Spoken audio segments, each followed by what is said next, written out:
Alright, before I get the whiners saying that their RetroTINK works perfectly with the Genesis and 32S, ask yourself these questions. Are you using a Model 1 and are you using Retrovision cables? Because I have a safe bet here, a pretty good hypothesis that the RetroTINK has difficulty working with the Genesis and 32X combo. It's funny, in retrospect, looking at all the reviews I checked out that convinced me to pre-order this back in August, that a lot of them only covered Nintendo hardware, and those which did cover Sega hardware often used the Retrovision cables.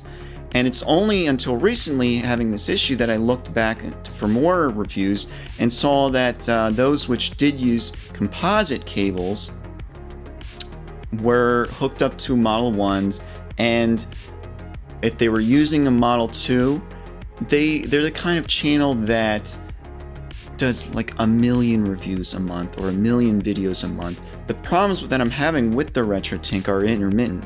So one time you boot a game and it looks fine, the next time you boot it, it looks wrong. And in fact, more times out of 10, it'll give you overblown, oversaturated colors, or colors with a purplish, greenish hue.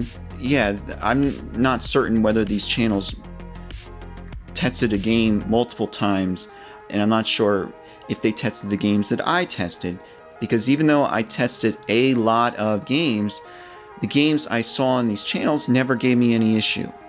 The ones that tested with a Model 2 Genesis and a 32X. And that's only one channel I saw tested with a Model 2 and 32X, and they tested a few games, but those games never gave me any issue. Anyways, it's about to get pretty technical here, just to show you that I've gone through a lot of testing here. I got a brand new power adapter, this one rated up to 3.5 amps, so it should have plenty of juice. I still had issues. I tested out multiple varieties of the official Sega power adapter, more than that I showed here. They still, these guys never gave me issues. The ones hooked up to my system right now never gave me any issues, but I still tested it out just to be scientific. One person suggested that this the Genesis might have issues working with the LCD, so I tested it out another LCD. I was still having issues with the color. Now, I tested with multiple versions of the Model 2. In front of me we have a VA1 with a Samsung encoder. I have another Model 2 VA 1.8 with a same Samsung encoder. I have a VA4 with a Sony 1645 encoder. And that's my backup, but I also have this is my main unit here, which is hooked up to a VA4 and a 32X. Now there are multiple versions of the 32X, and I tested both. I have a launch model, which is like a VA0. The 32X is made up of two boards.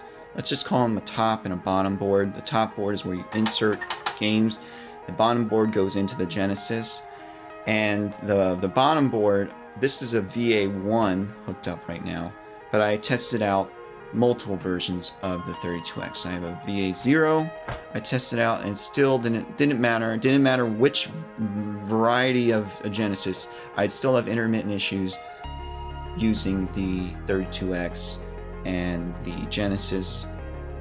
I also tested out a JVC XI with the 32X and still had problems.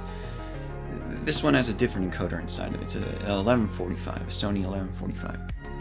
I also then started testing without 32X, and I had no issue whatsoever. I couldn't get it to give me crappy colors when I just used the Model 2. I hooked up the JVC XI with composite with the proprietary cable. Perfect, looked great. So I've tested out quite a few configurations with the RetroTINK Model 2 and 32X combo.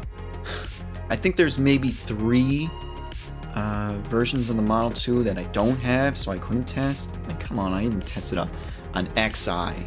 I'll present this information to the engineer. Maybe there's a solution that he could come up with. Even if it introduced some lag, there's still quite a bit of wiggle room with 83 microseconds per frame. And, you know, it's like most people would say, hey, it's still worthwhile, it's 90% there.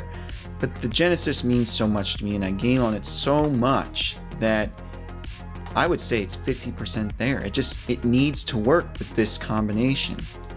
It needs to work with all combinations. I haven't tested it out with a Model 3, but you know, you have to do some internal modifications to get that to work with 32X. Nonetheless, I will present this information to him. Maybe he could.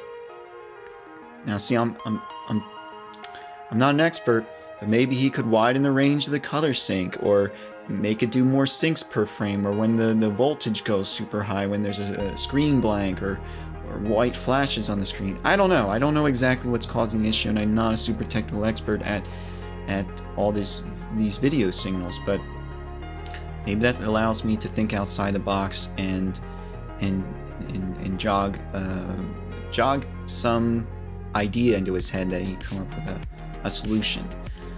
So yeah, if anyone else has a Model 2 32X using a composite input here, or the S-Video, I mean, I'd be curious about that.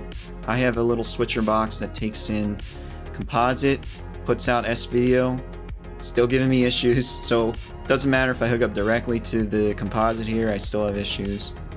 But yeah, if anybody has a solution or just ideas, something that I haven't tested, come on, this is pretty thorough. Let me know in the comments.